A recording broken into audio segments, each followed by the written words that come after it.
Did I tell you I'm getting cataract surgery? No, what is going on? So every time I go in, well, I've had like issues with my eyes for like the last 2 years, and Okay. anyway, every time I go in, they're like, "Oh, you're only in your 30s, and you have like," they're just so surprised that I have cataract, and but yeah, so I got approval to do that, so I have it scheduled. I thought as a nurse you would be interested in that, both I eyes. mean, well, shoot, I'm like, you're only in your 30s. Yeah, I know. Hey, the good news is you'll be fine. You'll be taking multiple eye drops for a while, but you're good. You'll be fine. You'll Yeah, see it'll be all right. beautifully after it's done. I know that's the thing is like I have to like everything on my computer is so large so I could actually see Right. it. It's You're gonna trip annoying. out. I know. Should we Yes. get started? Let's go. All right.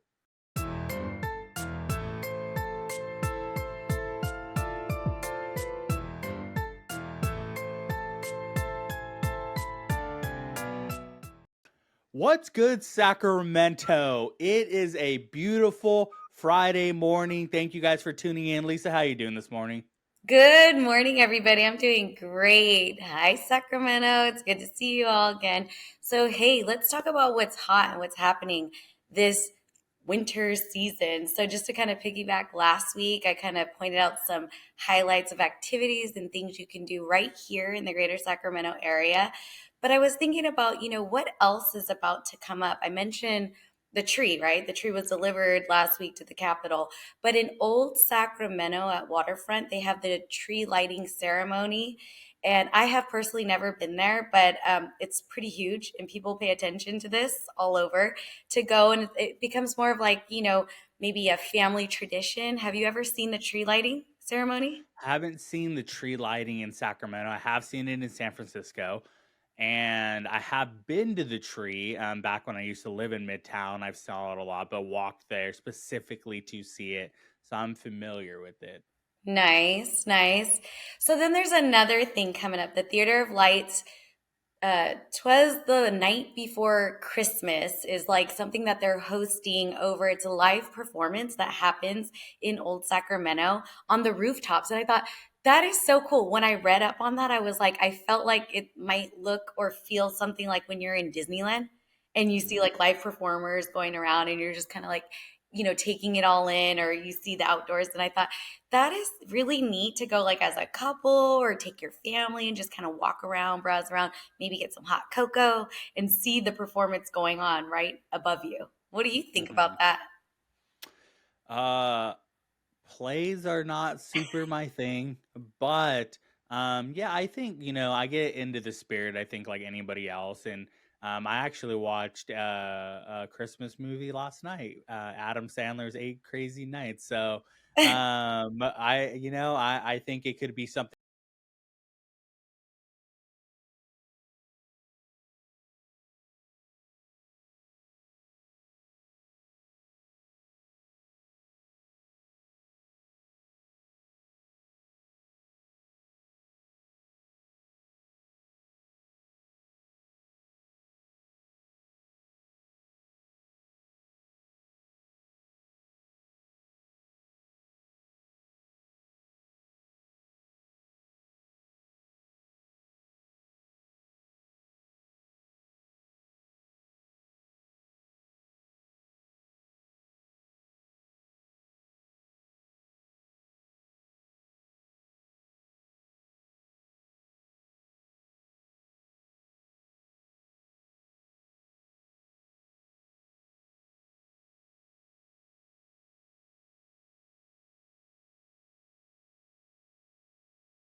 and build and fund entire new neighborhoods specifically for rent.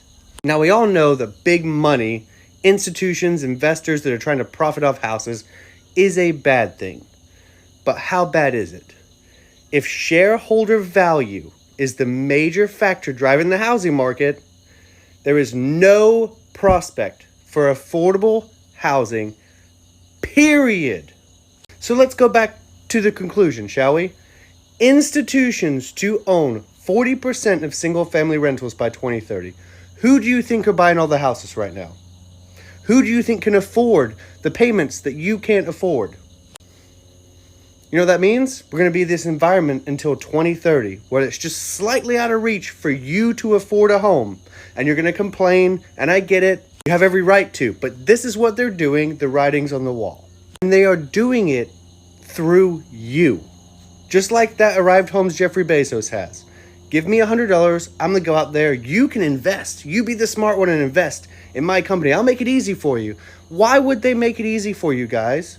They're telling you it's too expensive to own a home. You should rent, yet you should help them build the rental homes that you're going to live in. Not own the one you're going to live in, own a piece of it. I'll add this to the playlist of housing issues so you can click down here and go see all the other videos I've did, but I've literally been talking about this since then, and I will continue to do so. Step one is understanding, and I hope this helped.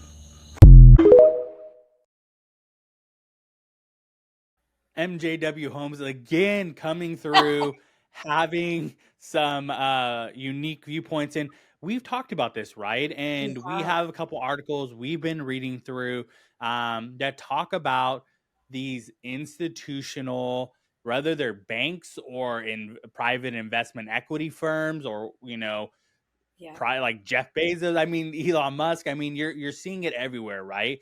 We know, and this is a pretty common fact if you spend any time learning about real estate.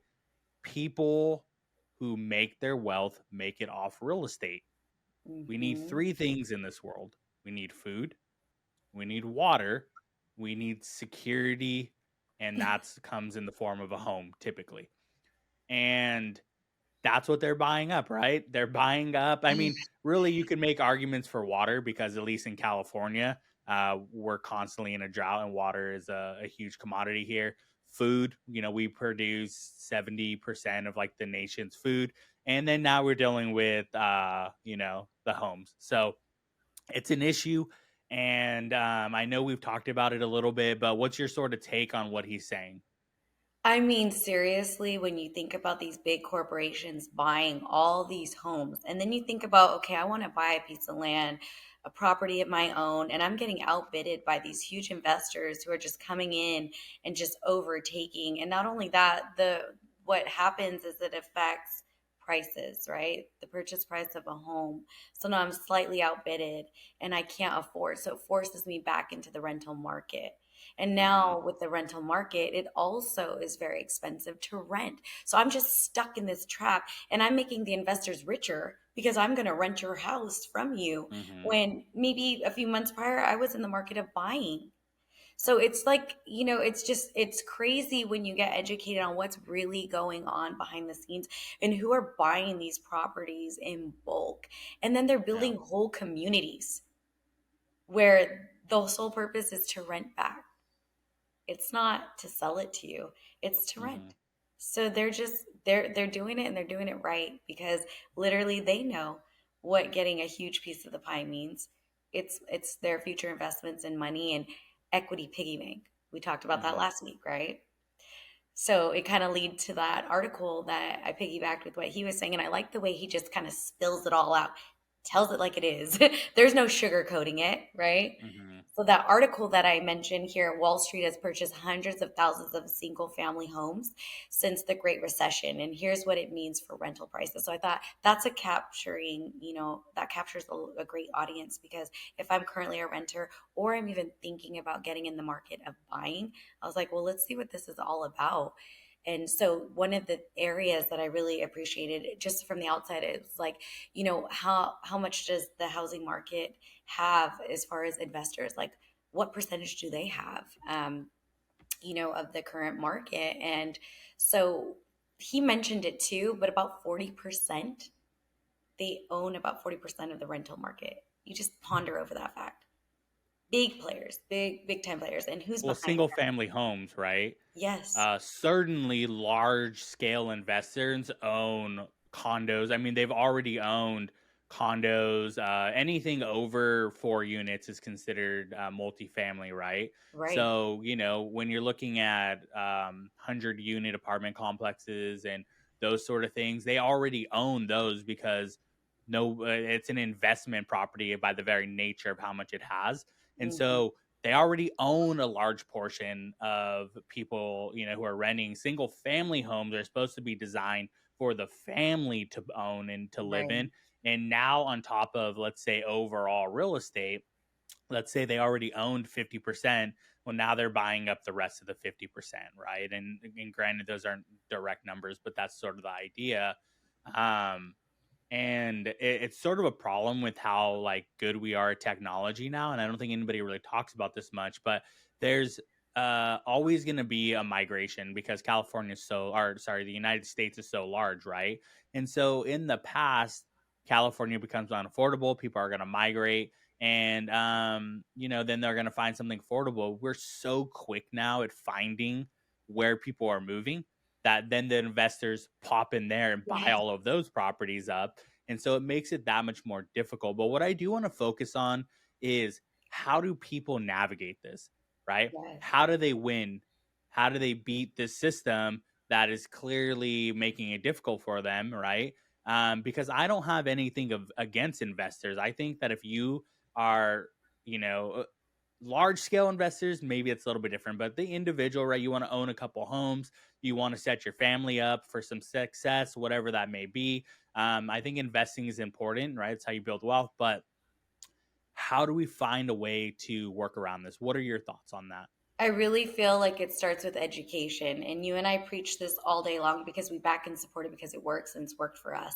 So you really have to be educated as far as, where am I financially today, right now? Where do I Mm-hmm. want to be? And what are my goals? And how am I going to get there? Because I could say I want to own real estate and never acquire a piece of real estate in my lifetime.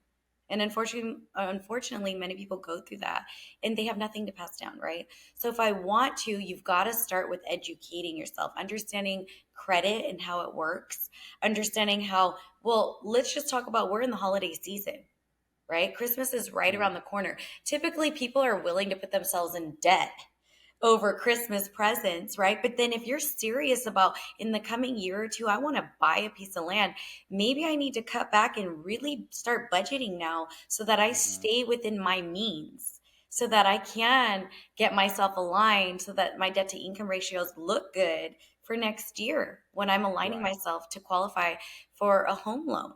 And these are the areas where we talk about, reach out to us, let's set up an appointment, let's talk about these things, because you can become wiser about your next moves, but you have to be willing, though, willing to accept the truth and see what you look like on paper. And it's Mm-hmm. rough. I've been there. I have been there where I've taken 10 steps back and now I'm 10 steps forward. And it's hard. Mm-hmm. It's not an easy task to align yourself financially. That's my take. What do you think? That's the only resolution here, right? Is really having clarity with yourself and putting the ego aside, putting the shame aside, Yes. whatever it is that's preventing you from taking the step forward to put yourself in a financially responsible position. And let's say that there's a portion of the world, or at least our community, who they really just want to be renters, right? They want to live in a van, and they want Right in to the they want van. to yeah, well, van life is huge. They want to live in a condo or an apartment, or they want their family to rent because they don't want to own. That's fine, but I think if we were honest with ourselves, and if the market shifted in a way where 90% of people could afford to buy homes, they would It buy would, them. Yeah, they hands would buy them. down. They wouldn't be like, "No, you know what? I think I still want a van." No, they would buy them, and they would either stay in them or they would rent them. It's a circumstance of the economy, right? And Hmm. that makes sense. So the only way you can do that is being honest with yourself, and when you realize how much more competitive it is, you have to prepare more, right? And you can sort of look at this. We've all had to do this in our lives in one way or another. For me, I sort of think back to college, right? But it doesn't have to necessarily be college. It could be an apprenticeship to become a plumber or a mechanic or whatever, right? The harder the task, the longer it takes to become proficient at it. If you want a 4-year degree, the 4 years at a minimum, right? Maybe 3 if you're really aggressive and smart. If you want a master's degree, it's a little bit longer. If you want a PhD, it's a little bit longer. Being a doctor, right? You go through school and then you have to specialize, and that takes time. You want to become a mechanic, great. You become a mechanic. Well, now you want to become a master mechanic. Now you want to become a NASCAR mechanic. Maybe you want to become, whatever else it is. It just takes time, and people don't look at their finances that way, and they don't look at looking home, and they just think that they're going to stumble into it one day, and that's not the case. You have to take this just as seriously as you would building your career. That's how I think you win this market, because people are buying homes, right? You get scared by what you hear in the news, but I people do. still buy And you're homes. currently being out there in the market and looking at homes and seeing what's going on. There's still a very active market, you guys, and there is the ability to purchase. And I think sellers, especially the motivated ones right now, they are willing to give concessions still, considering what's happening. And a lot of the social media and news like you said, puts a lot of fear into people. So they're afraid to take that leap of faith or just trust the process. It is a process though, and Mm, understanding that you need to be realistic. I can't emphasize that enough. Be realistic about what I can afford and what I'm mm, comfortable with paying. That's not going to put me over, just because I want that house. And I think part of the reality too is understanding that I can't really compare apples to oranges. I can't say, well, my neighbor bought that house, even a year and a half ago, and I know mm, how much they paid for it, and I know what their interest rates looks like. That's not today.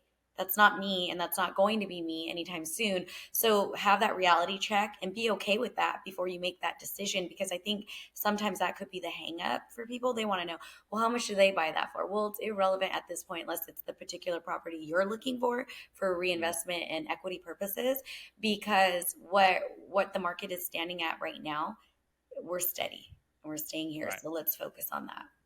And sometimes you're lucky, right? I mean, that's just I mean, we're millennials. We weren't super lucky, right? I mean, Wah, we've wah. had the 2008 financial crash, we had the pandemic, we're having the Great Recession. Everything. We are the first generation where college is It's like really less push. valuable than it was in the past. I mean, and Yes. it's just it's a timing thing, right? But the thing is how do you make your life marginally better, and those marginally better things add up over time, and maybe you as an individual are only going to get to enjoy this at, like, let's say 40%, but maybe your kids and their kids and their kids are the one that are going to really reap the benefits of you. And this is really going to come down to a sense of feeling like community. If you're the type of person, and a lot of people in America are, because we're very self-driven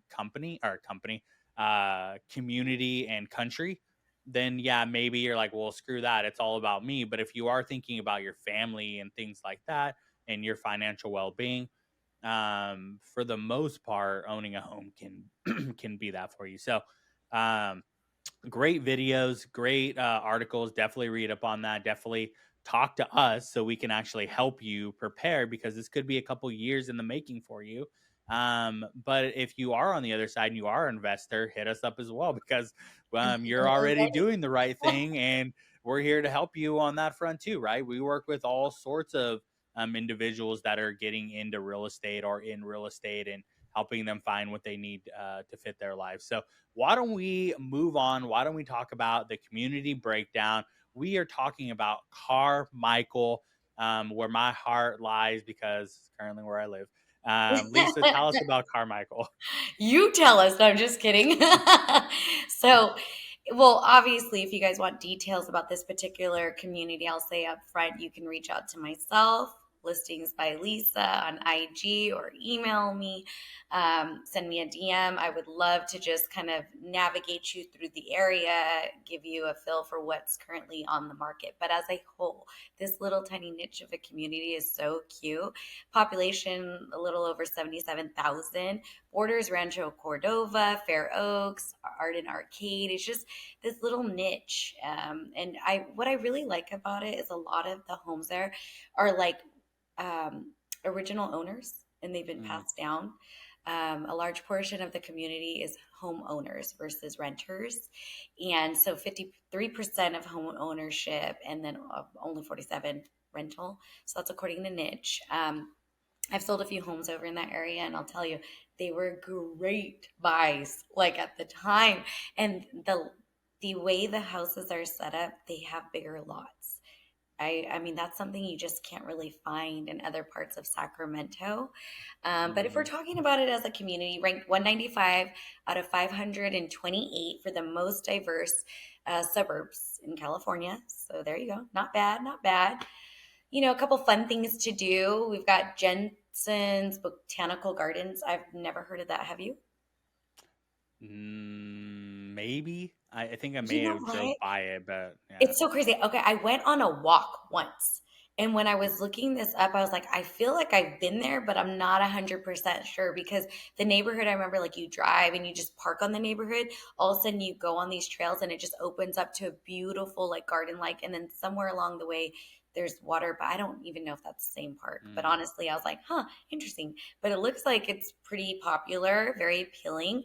Okay, so here's some activities though for you adults who want to make friends, and it's hard for us to make friends as adults. We're not in school anymore, or maybe you Yeah. like to be more active and interactive. They've got Wednesday night and Friday night uh, basketball leagues, right? So the Mm. 3-on-3 and the 5-on-5, they do it at the rec center. And so they also have softball leagues. And I thought that's so cool. Like I remember like driving by certain parks and neighborhoods and seeing like adults playing these sports. I'm like thinking to myself, how do they get together? How do they find each other? And then they all form these cool teams.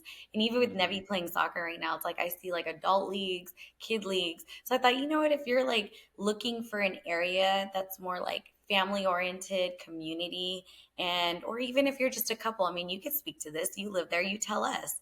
What do you like about Carmichael? So I bought in car when I was looking to buy. I had two criteria. One is, does it have a pool? Because I grew up a swim coach for 12 years. I grew up swimming, and so I really wanted to have a pool. Second, could I rent this property if I ever needed to, right? Because I'm a very much a hardcore planner. And I was like, if I ever lose my job and everything goes crazy, like, could I just step out of this house and rent it immediately? That was sort of my idea. And so that's sort of where we looked. That's where we looked for value in properties. And I loved Carmichael for that reason because you're right. It's still very, there's a lot of owners here. There's a lot of, especially the little community that I lived in, a lot of houses have been bought up here in the last year or 2 years because they were first time owner or the first like owners of these properties. And now they're kind of offloading them. And so we're getting new people in the community. And really think that Carmichael's slept on. I think that it's an area that's going to gain a lot of value, not only because it's right next to Fair Oaks, which has a lot of money, but also people forgot about the Sunrise Mall. And the Sunrise But Mall what? right I'm now, just kidding. yeah, it's a good place to get murdered if you want to hang out. Oh my gosh. But there are plans to revitalize both the Arden Mall and the Sunrise Mall here in Sacramento. That's going to be more like what's happening out in El Dorado Hills, where they have sort of apartments with residential, with business commercial. And that's what they're planning on doing. And when that happens, and they're already revitalizing that area on Sunrise, but when that Right. happens, the property values out here are going to jump. And so buy while you can. That's what I will say. I think Carmichael's a great place because when the money goes there, and it will, because the Mhm. infrastructure is already there, then we're going to see a lot of great value come out of this area. Yeah, and I think like you said, it's like a hidden little treasure. And so if you're kind of like open to looking on the outskirts of like Sacramento, definitely a very good established community. And I like that it's established already. So you kind of Yeah. know what you're getting just by Mhm. even driving around and looking at the properties. But these, before we go, just a couple little new neighborhoods I've never Mhm. heard of. They're urban suburban neighborhoods right here, close to the downtown midtown areas. New Era Park is ranked number 7 Okay. best place to live in Sacramento. Have you All heard of right. this? No, to me it sounds like something that's in Land Park or East, Yeah, it's something in a crazy. nice like a it's like 7 homes in an already really You nice know what? area. It's crazy. It's like this little rectangle of a community because I looked it Hmm. up on the map. I'm like, from where to where is this community? Yeah. It's like 17th to 29th Street and then everything in Yeah. between. And then they also have Boulevard Park. And I was like, that sounds really cool to me, honestly. Yeah. Oh, I live in Boulevard Park.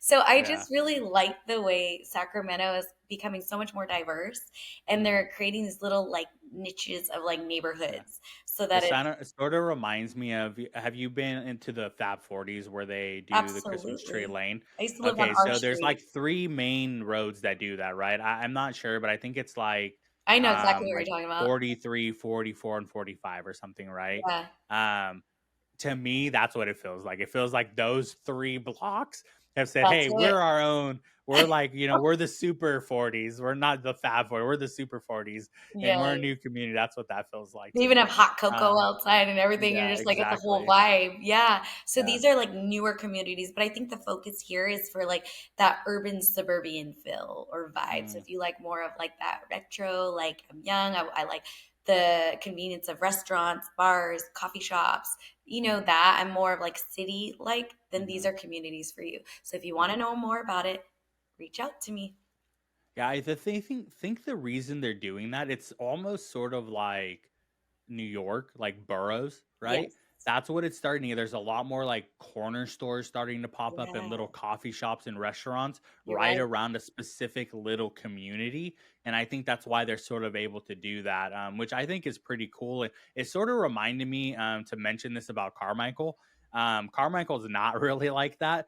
But when I talk about Carmichael, I talk about the very tip of Carmichael by Sunrise. But Uh-huh. Carmichael does go down pretty far as well, and I Yeah, always forget that sometimes. And there's homes like some of the most expensive homes in Sacramento are they're in right there. Carmichael on the river, Yeah, and they're I forget that beautiful. sometimes. So there's a lot of diversity in the community as far as the level of home that you can buy. Yes, Yeah. absolutely. So that's what I got. That's for this week. All right, guys. Well, we appreciate you tuning in today. As always, prepare, educate. If you need help, reach out to Lisa. She will do a community analysis for you. If you need help figuring out your finances, figuring out a way to move forward, reach out to me. I can help you. We can get a credit report analysis done for you.